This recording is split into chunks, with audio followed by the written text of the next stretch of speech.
Alléluia. Merci Jésus. Amen. Amen. Merci Jésus. Merci Jésus. Merci Seigneur. Alléluia. Merci Jésus. Oui, notre Dieu est fidèle. Notre Dieu est fidèle. Dieu est fidèle. Alléluia. Alléluia. Oh, donnez une grande acclamation au Seigneur. Une grosse acclamation. Une grande et grosse acclamation au Seigneur. Alléluia. Qu'il en est digne. À lui la gloire. À lui la gloire. À lui la gloire. Nous reprenons la suite de notre message. Un vase d'honneur. Vase d'honneur. Nous avons vu hier, ou la fois précédente, comment entre Lazare et l'homme riche, il y avait une très grande différence. Même si nous les hommes, nous avons préféré regarder à ce qui frappe aux yeux et que nous avons littéralement de manquer de considérer ce qui se tient dans le cœur des individus, ce que Dieu a mis dans le cœur des individus. Vase d'honneur. Chacun de nous a été créé pour un but. Lisons 2 Timothée 2, 21. Si donc quelqu'un se conserve pur en s'abstenant de ces choses, il sera un vase d'honneur, sanctifié, utile à son maître, propre à toute bonne œuvre. Avez-vous entendu parler de l'administration de la grâce qui m'a été donnée à moi, Paul, envers vous? Comment par révélation, le mystère m'a été donné à connaître. C'est Dieu qui m'a donné l'intelligence dans le mystère de Christ.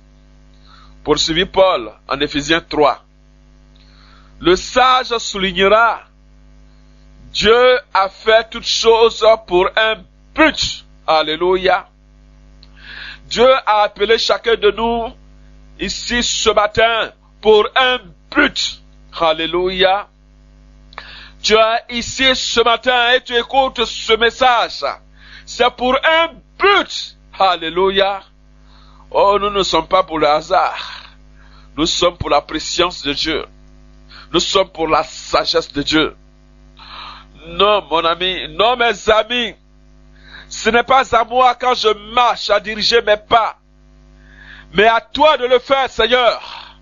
À toi de le faire, mon Seigneur et mon Dieu. Mais au fond, qu'est-ce que c'est qu'un vase d'honneur? C'est ainsi que nous avons conclu la première partie de notre thème. Nous poursuivons. L'honneur, c'est l'estime glorieuse qui est accordée à la vertu, au courage, au talent. Il y a une notion de valeur, de prix payé par une personne pour atteindre un but reconnu par tous. Une forte dose de souffrance ou de mort y est introduite.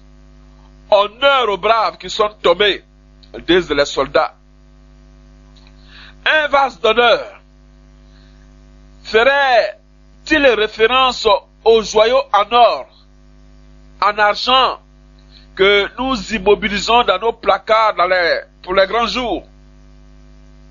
C'est l'interprétation admise. Vous savez, dans nos placards, nous ne mangeons pas toujours dans ces choses. Et lorsque nous devons recevoir un homme aussi important que l'homme de Dieu a voulu, alors on sort ce vase, histoire de lui faire honneur. Merci frère. Mais, voyons un peu plus loin. Il est dit que ces vases auraient subi une cuisson spéciale qui les affecte de facto au grand dans les cérémonies. À l'opposé, le vase vil, méprisable, en disgrâce, servirait les causes honteuses? Serait-il fait en bois ou en terre ou en caoutchouc? Comment donc fera le vase de bois s'il compte bien figurer parmi les honorables? Pris dans ce sens, nous annulons le salut par la grâce et instituons celui des œuvres. Je relis mon verset. 2 Timothée 2:20. Dans une grande maison, il n'y a pas seulement des vases d'or et d'argent. Il y en a aussi de bois et de terre. Les uns sont des vases d'honneur et les autres d'un usage vil. Vous voulez qu'on relise? Dans une grande maison, comme la maison de Dieu, il n'y a pas seulement des vases d'or et des vases d'argent. Romains 9, verset 21. Le potier n'est-il pas maître de l'argile pour faire avec la même masse un vase d'honneur et un vase d'un usage vil? Est-ce que ça vient? Avec la même masse, le potier peut faire un vase d'honneur et un vase d'un usage vil. L'honneur se rattache alors à la valeur, au prix payé pour accomplir une mission. L'honneur se rattache à la valeur, au prix payé pour accomplir une mission. C'est la tâche accomplie qui rend donc honorable ou pas. C'est donc en fonction du travail accompli qu'un vase, quelle que soit la matière utilisée pour le confectionner, reçoit le titre de vase d'honneur. Alléluia! Alléluia! Que tu sois fait en or, en argent ou en bois, ce n'est pas ça qui est l'important. L'important, c'est ton obéissance au commandement. C'est l'œuvre accomplie qui compte. Alléluia! Alléluia! Bien aimé, voyez, à quoi ça sert une assiette en argent qui jamais ne sera utilisée? Et maintenant, quelle valeur va-t-on accorder au talier? C'est l'un de ces vases de chez nous, fait en terre cuite, brûlé au feu, que les gens affectionnent. Je vous dis qu'ils affectionnent. Quand vous servez leur repas dans un talier, oh que les gens sont heureux. Ils vont vous déposer cuillère et fourchette. Et c'est à la main qu'ils vont manger leur repas goulûment. Et ils seront contents. Alléluia. Pendant ce temps, le vase qui a été fait en or ou en diamant, il est où? Il sert à quoi en réalité? C'est à là que nous voulons en venir. Le Seigneur connaît celui qui lui appartient. Et quiconque prononce le nom du Seigneur qui s'éloigne donc de l'iniquité. Si donc quelqu'un se conserve pur, en s'abstenant de ces choses, il sera un vase d'honneur sanctifié, utile à son maître, propre à toute bonne œuvre. L'honneur n'est donc pas rattaché réellement au matériel, mais il est rattaché à la pureté, à la sainteté, à la sanctification, à l'obéissance, et non à la rébellion. Fuis donc les passions de la jeunesse et recherche la justice, la foi, la charité, la paix avec tous ceux qui invoquent le Seigneur d'un cœur pur. Alléluia.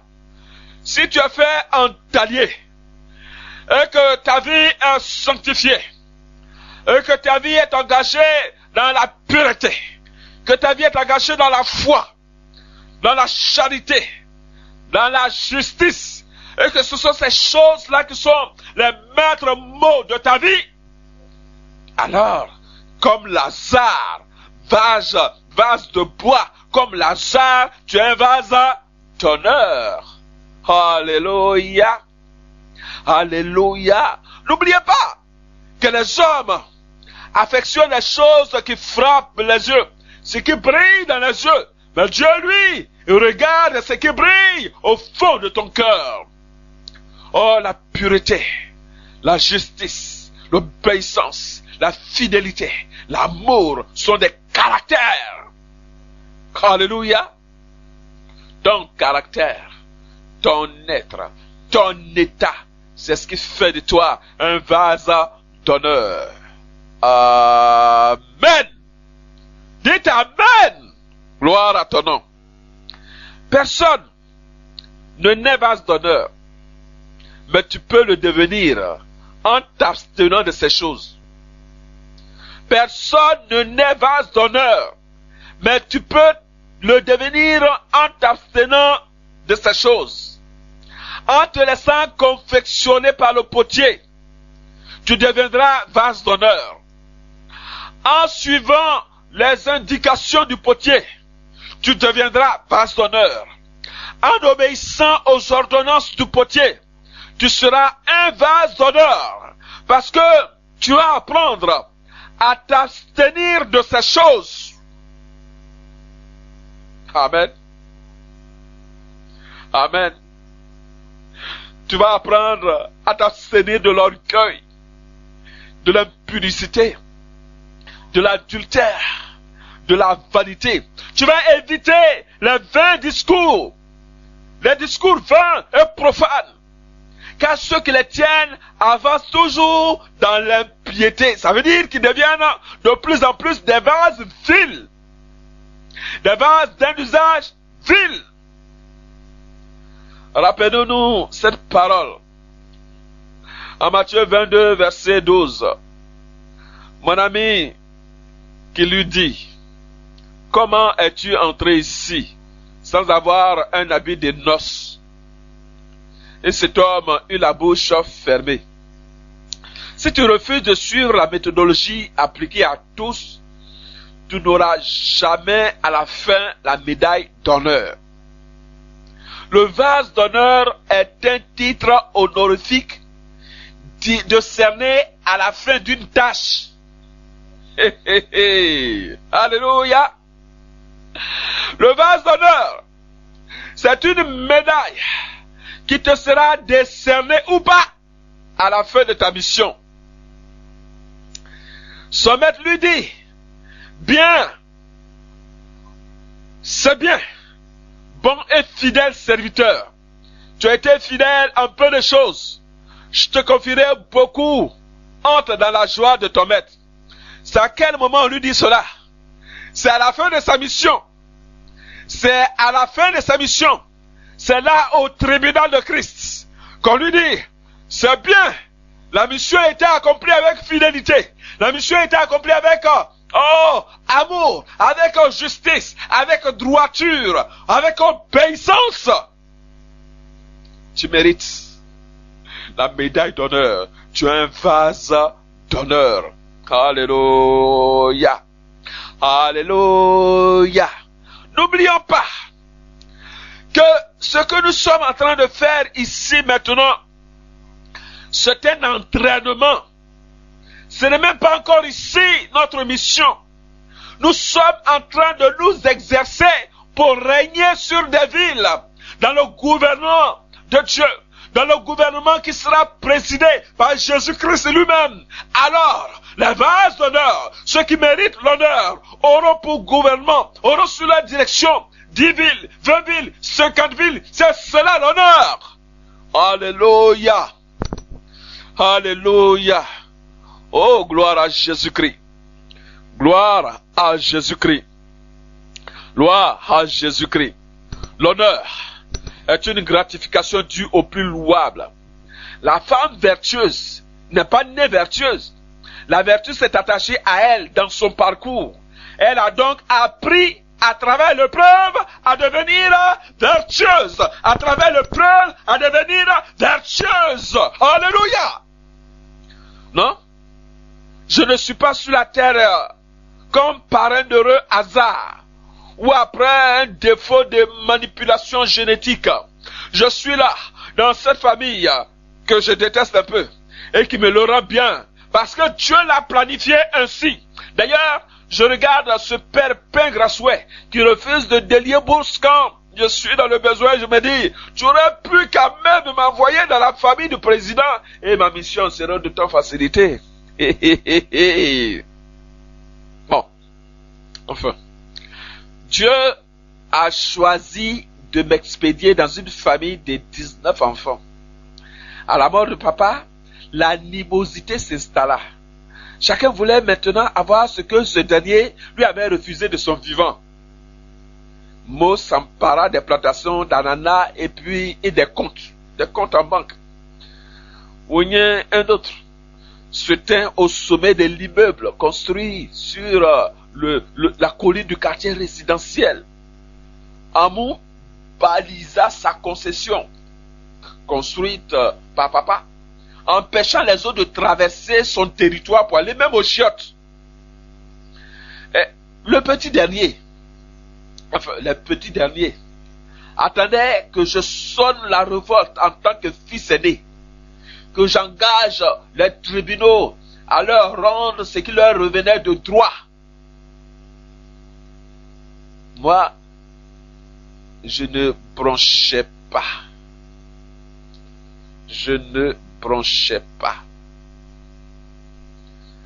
Et je fus accusé de tous les maux, de lâcheté, de peureux, de ceci, de cela. Ma conscience en Christ ne m'y poussait pas. Moi, tu sais, Seigneur, j'ai renoncé à ce droit. Je t'ai choisi comme un héritage. Tu es mon bien, mon héritage. Et c'est en toi que j'espère. Et je n'ai cessé de te prier pour mes frères, le plus petit jusqu'au plus grand, afin que chacun puisse t'accepter comme son sauveur et son Seigneur personnel. C'est le plus grand héritage que je puisse partager avec chacun d'eux. C'est pourquoi mon âme te bénit pour ceux que tu appelles maintenant à la conversion et qu'ils s'attachent à toi de tout leur cœur. Je suis heureux, Seigneur, car je partage avec eux cet héritage-là que tu m'as donné. Jacques 1,17. Toute grâce excellente et tout don parfait descend en haut du Père de lumière, chez lequel il n'y a ni changement, ni ombre de variation. Un homme ne peut recevoir que ce qui a été donné du ciel, et l'on ne peut donner que ce qu'on a reçu.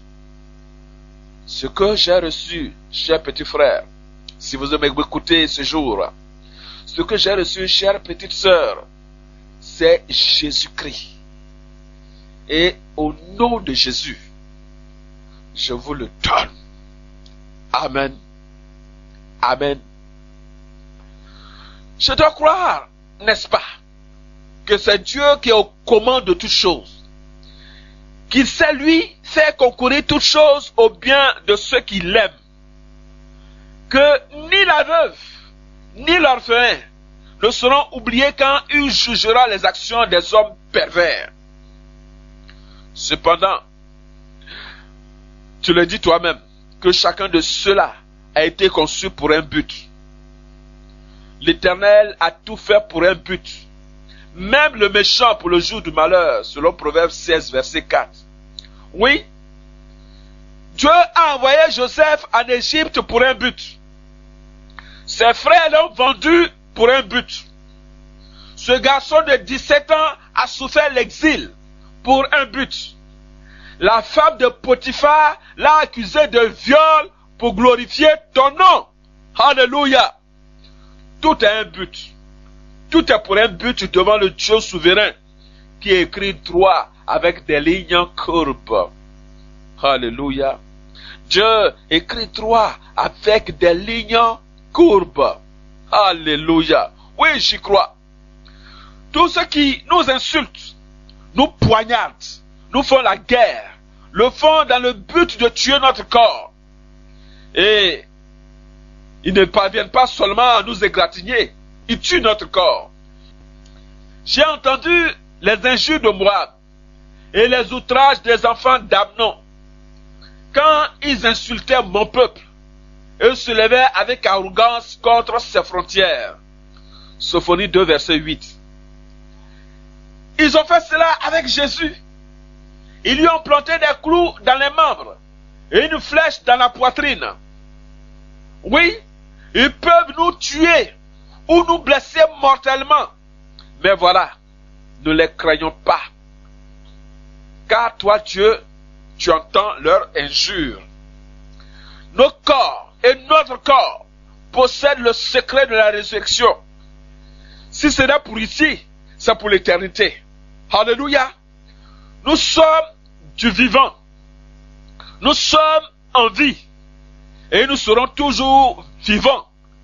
Sache donc, ô roi, que nous n'adhérerons pas à tes statuts. Selon Daniel 3, 21. Nous sommes des vases, préparés, polis et astiqués, pour devenir des vases d'honneur. Alléluia. Bien-aimé, souffre donc ces choses. Souffre donc ces choses. Et reconnais tout au fond de ton cœur que les œuvres du Seigneur sont admirables. Et moi, me voilà dans ce quartier, dans une maison, souffrant parfois la maladie, le cœur se desséchant pour quel but? Alléluia. Alléluia. Dieu sait pourquoi. Dieu sait pourquoi nous souffrons ces choses. Dieu sait pourquoi nous tombons malades. Il sait quel but il veut atteindre avec nous. Il sait quel type de vase il veut former avec la souffrance, à travers la maladie. Il y a un moment pour la manifestation de ta mission, frère. Dieu choisit un temps bien précisé pour nous rendre vraiment utiles entre ses mains. Et il nous faut savoir attendre. Il nous faut savoir saisir le déclencheur ou le déclic, le moment, le temps de se lever. Il nous faut savoir également apprendre ce qu'on appelle l'esprit d'équipe. Et puis, enfin, il nous faut pendant tout ce temps acquérir les moyens matériels pour la mission. Ce dernier volet correspond à ce que je nommerai l'état des lieux de l'élu. La sanctification est un état, c'est vrai. Il nous faut une longue période parfois pour se mettre en place dans notre vie. Dieu voit, je le crois. Dieu utilise ces moments pour équiper son ministre. Avec moi, cela a pris beaucoup de temps. Et à 50 ans, je ne suis pas encore, enfin, je dis que je suis encore dans le temps par sa grâce. D'ailleurs, une récente prophétie situait le début de mon ministère public pour fin 2009, c'est-à-dire quand j'aurai 50 ans. L'époque même où je pensais ne plus pouvoir survivre à cette infâme maladie. Et puis, que ferait un quinquagénaire dans un monde où l'espérance de vie a été ramenée à 35 ans? Mais la foi consiste à espérer contre toute espérance.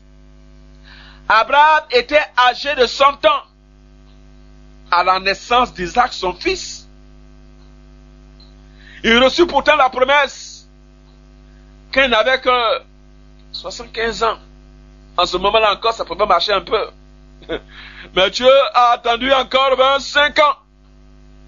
La foi nous invite à étendre nos cordages, à pousser les murs de la limitation, à faire des percées dans la muraille opaque que le malin a dressé autour de nous.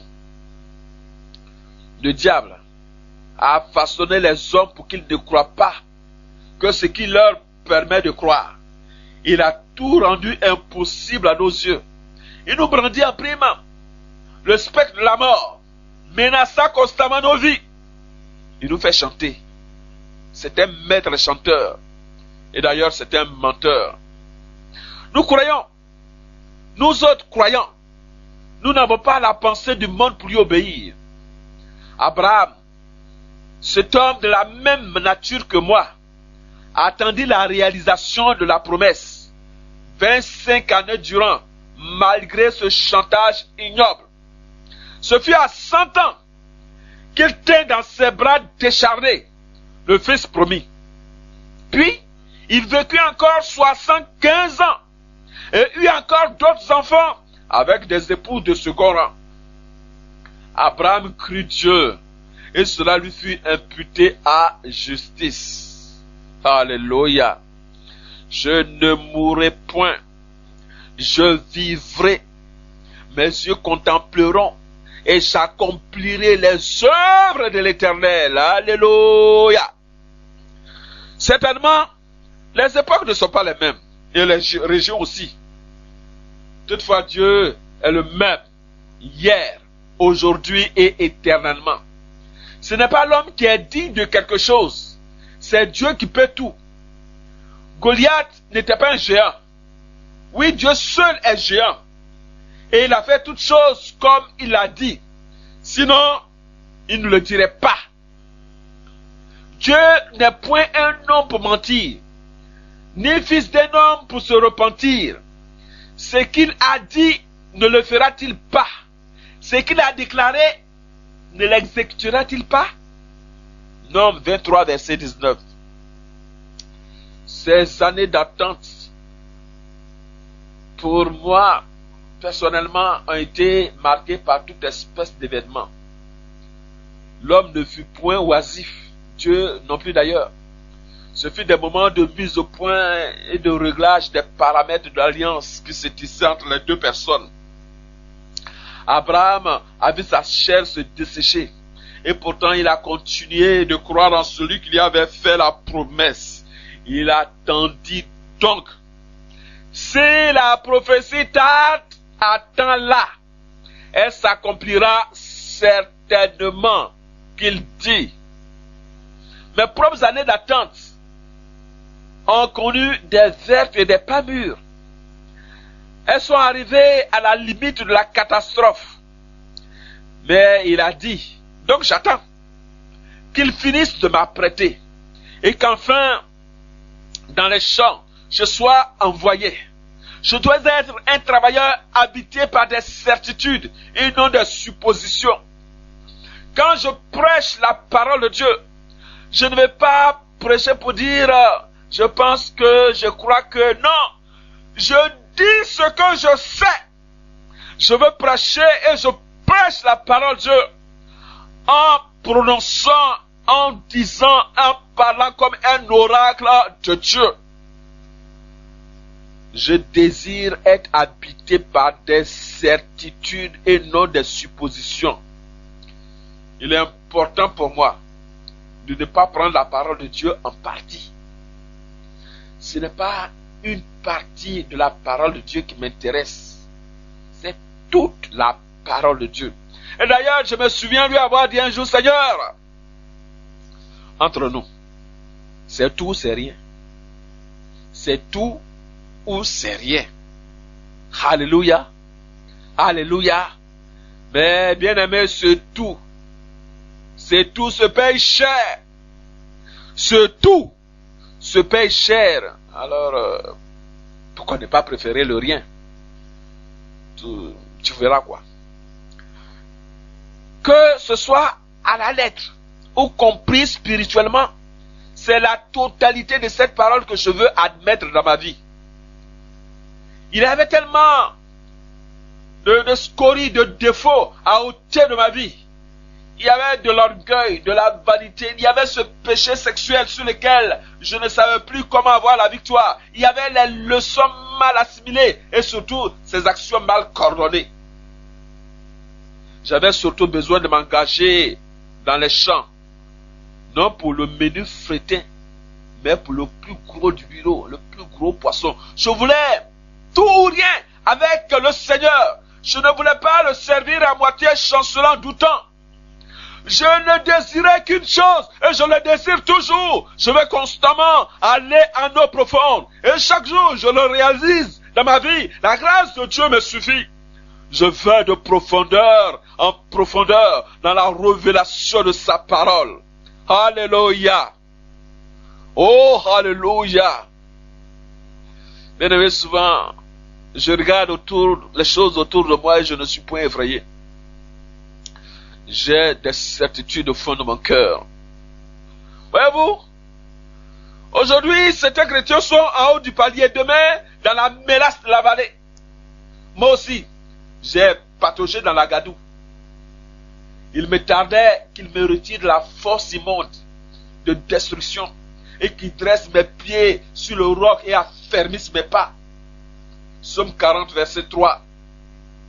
La boue a pour elle de nous faire patiner, nous faire tourner en rond, de nous conduire à l'épuisement après de vains efforts.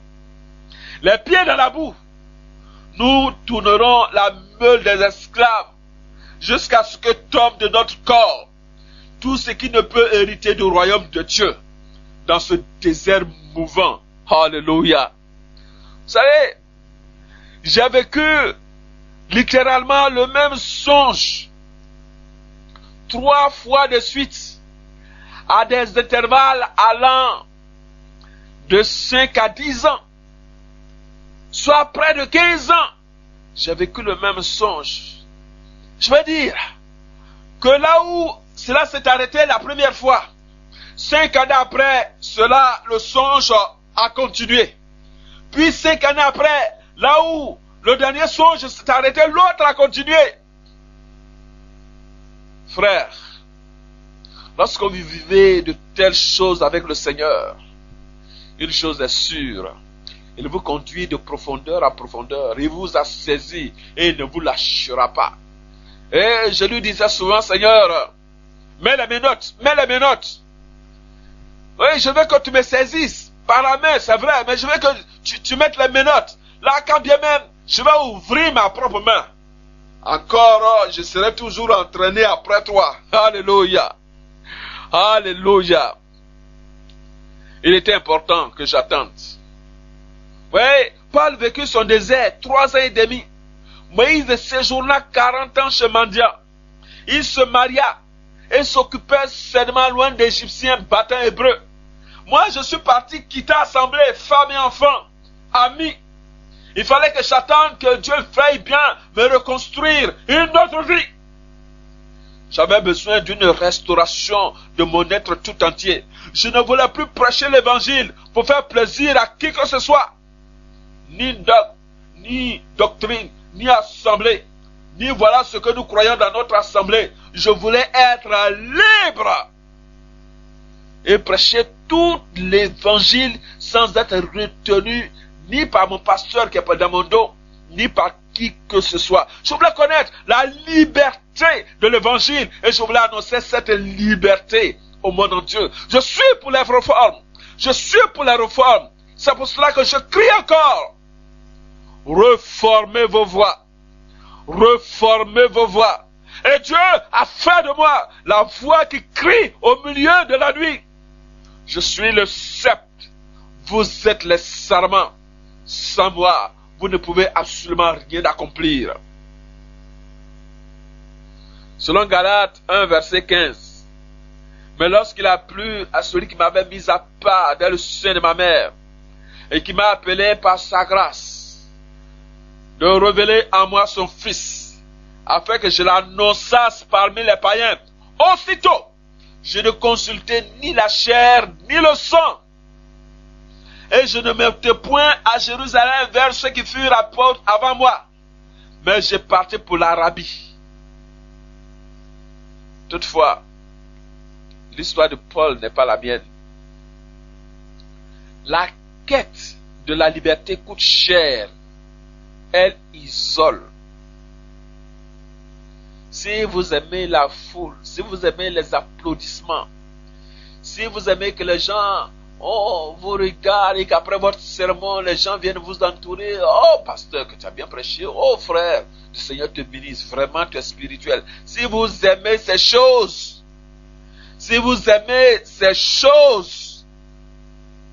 n'allez pas à nos profondes.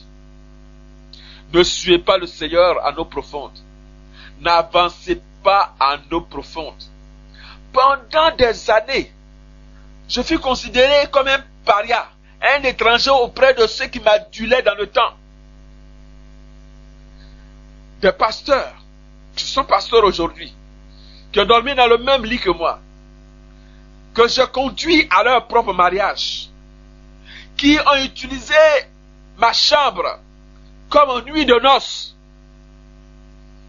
Lorsqu'ils me croisaient dans les rues, ils ne m'ont jamais connu. Il y a un esprit qui leur dit, ne le saluez pas, c'est un rétrograde.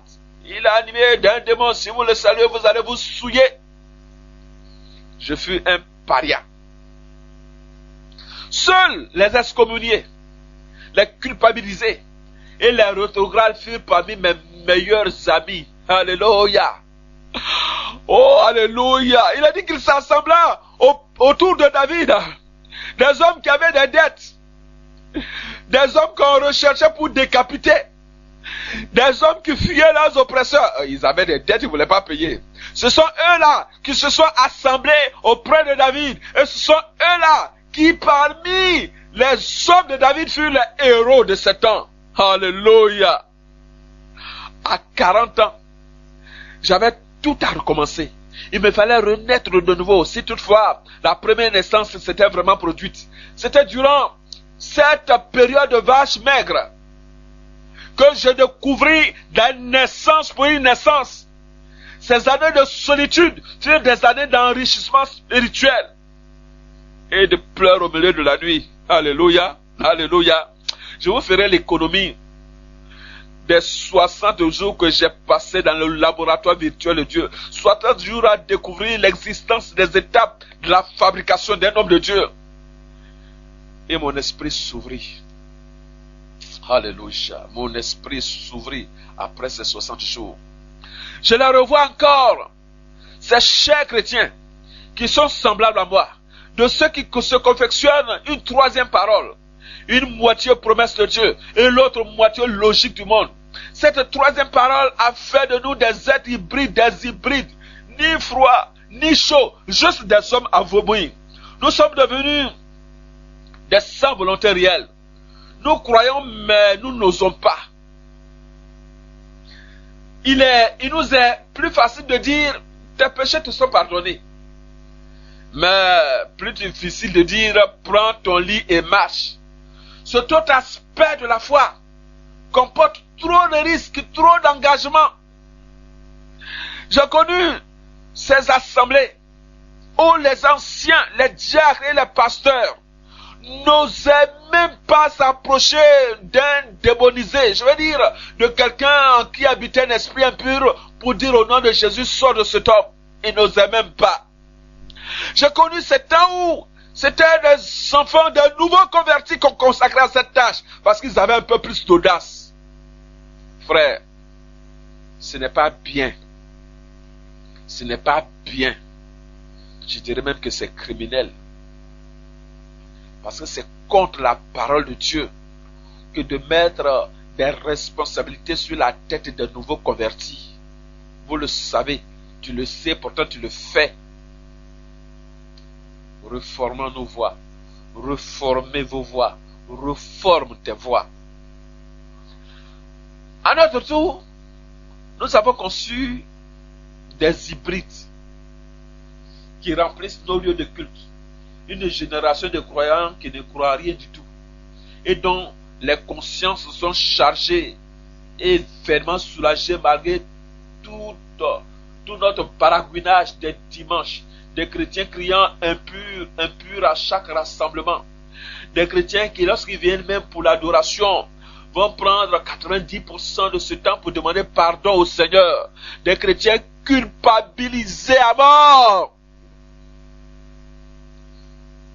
Ce sont des nouveau-nés attardés. des tarés congénitaux. Nous mettons au monde des malades de naissance, des femmes se cachant pour mourir sexuellement, des jeunes gens copiant servilement le monde alentour pour enthousiasmer les morts de journée, coloquins sauvages, concombres et oignons d'Égypte pour relever le menu donné semblant de piquant à notre assemblée. Kermesse, fête des moissons, mise Jésus, et toutes ces choses, nous les copions sur le monde, afin de donner un semblant de vie à notre assemblée. Les eaux que nous avons données à boire à nos enfants en Christ sont infectes. Elles ont besoin d'être assainies. Il nous faut une génération pure, désinfectée. Amen. Amen. Amen. Comment donc servir Dieu sans le connaître ou avoir eu une révélation de sa personne? C'est Moïse qui a posé cette question vitale pour la suite du ministère. Qui es-tu, Seigneur? Qui dois-je annoncer qui m'envoie? Tout au long de sa parole, Dieu s'est révélé aux hommes par ses qualités fondateurs, par ses qualités de fondateur, de rédempteur, de suzerain, de Seigneur et Seigneur. En Elohim, El Elah ou El Elyon, Dieu très grand. En El Shaddai, celui qui fortifie, qui prend soin, qui est pleinement suffisant. En El Olam, celui qui est le Dieu éternel. Et en El Shibor, le Dieu puissant. Il fonde les bases même de sa propre création. Il en est le créateur, le conservateur et le sauveur. C'est lui qui a fondé sa chose et se donne par là même toute la capacité d'en prendre soin et d'en disposer. C'est cet aspect de sa présentation en nous. Cet aspect de sa présentation en nous n'est pas marchandable. Il demeure Dieu, éternel, immuable. Toutes choses vinrent à l'existence par la force de sa parole parlée. Car c'est sa parole possède une puissance créatrice. Dieu nous a conçus de lui-même, sans pression aucune, sans obligation aucune. Il m'a conçu et planté sur la terre de par sa volonté souveraine. Comment croire en lui profitablement en négligeant cet aspect? Par la suite, il nous a matérialisé ses qualités rédemptrices. Il se présente comme Yahvé, celui qui est éternellement, celui qui existe par lui-même. Voilà encore le fondement de la rédemption. Pour nous sauver, il n'a eu besoin du conseil de qui que ce soit. Il se donne un corps spirituel pour parvenir à son but d'autorité. Yahweh est la forme visible d'Elohim. En Yahweh, Dieu se promet de nous sauver. Yahweh ou encore Jéhovah est le nom d'alliance de Dieu avec les hommes de l'Ancien Testament. Jésus, dans le Nouveau Testament, est son autre nom d'alliance. J'ai dit que Yahweh est le nom d'alliance de Dieu avec les hommes de l'Ancien Testament. Jésus est son autre nom d'alliance avec ceux du Nouveau Testament. C'est donc avec joie que nous savons que ces appellations correspondent à les différentes relations avec nous. Sept noms rédempteurs dans l'Ancien Testament. Yahweh Jireh, l'Éternel pourvoira. Yahweh Rapha, l'Éternel qui me guérit. Yahweh Nissi, l'Éternel est ma bannière. Yahweh Shalom, l'Éternel est notre paix. Yahweh Sikenu, l'Éternel est notre justice. Yahweh Shama, l'Éternel est ici. Yahweh Sabaoth, l'Éternel des armées. Qui est donc celui qui m'envoie? Et quel est son nom? Il est bien séant de prendre la révélation dans l'ordre chronologique. Car Dieu, dans sa révélation aux hommes, l'a fait une qualité à la fois et dans des circonstances précises. Dans cet ordre-là, il est bien de noter que Dieu fournit d'abord l'équipement. C'est l'Éternel qui pourvoit. Ensuite, il va faire de l'individu un soldat, l'Éternel des armées. Entre les deux pointes apparaissent la guérison et la justice, l'appartenance et la quiétude. La relation est aussi vite établie entre le Créateur Elohim, l'équipementier Yahweh, comme il reste connecté au souverain roi. Aussi, Adonai, Seigneur des seigneurs, Maître souverain, est la dernière touche qu'il met dans cette présentation pour la rédemption finale. Cela nous ramène au commencement. Dieu en Éden n'attendait pas d'autre chose de l'homme qu'il le reconnaisse comme le suzerain dont on doit accomplir les ordres et les commandements volontairement. Une obéissance volontaire dans le donnez-vous vous-même à Dieu. Voilà, je dois demeurer attaché au cep afin de recevoir la sève vivifiante. Ne rien faire de soi-même. Voilà une clé. Je ne dois pas vivre avec la pensée que je peux faire de ma vie ce qui me plaît. Cela conduit à la catastrophe. Écoute Israël, l'Éternel, notre Dieu est un seul Éternel. Et tu aimeras l'Éternel ton Dieu de tout ton cœur, et de toute ton âme, et de toute ta force. Alléluia. Alléluia. Alléluia. Alléluia. Dieu ne nous a pas donné des centaines de promesses pour que nous les soupesions ou trions celles que nous serviraient favorablement ou qui seraient favorables à notre temps. C'est toute la parole de Dieu qui est inspirée. C'est toute la parole de Dieu qui est inspirée. Dites Amen. Le port du voile est inspiré. Dites Amen. Le repas de la dîme est inspiré. Dites Amen. Les offrandes sont inspirées. Dites Amen. Oui, c'est toute la parole de Dieu qui est inspirée.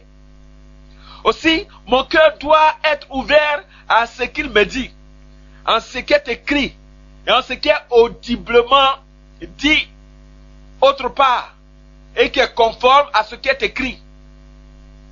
Oui, parce que Dieu nous parle de plusieurs manières.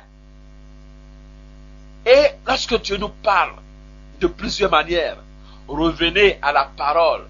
Il y a la racine de la parole même écrite. Alléluia. Oh, quand je l'entends parler à mon cœur et qu'il brûle au-dedans de moi, je sais que c'est sa parole. Et je vais la voir s'accomplir entièrement. Quand Dieu me dit, dans 3 jours, cela sera fait. Dans 3 jours, cela sera fait. Alors vous savez, je me mets à prier dès le premier jour. Et après, je ne prie plus. Je ne me lamente plus. Mes regards sont fixés sur le 3e jour et j'attends. Ah, alléluia. Mes regards sont fixés sur le jour et j'attends. Vous savez, souvent lorsque nous prions pour certaines personnes, la personne parfois veut se voir guérie à l'instant même. Cela est vrai. Cela aussi est possible. Mais bien aimé, quand on te donne un traitement de palu, cela prend au moins quand même 3 jours. Donne au médicament le temps de faire son effet quand même dans son corps. Alléluia. C'est pour ça que le Seigneur m'a donné la vision de 3 jours. J'administre le médicament. Et je sais que pendant ces 3 jours, le médicament va faire son effet et qu'à la fin du 3e jour, tu auras ton accouchement. Alléluia. Je fais ce qu'il m'a été montré sur la montagne.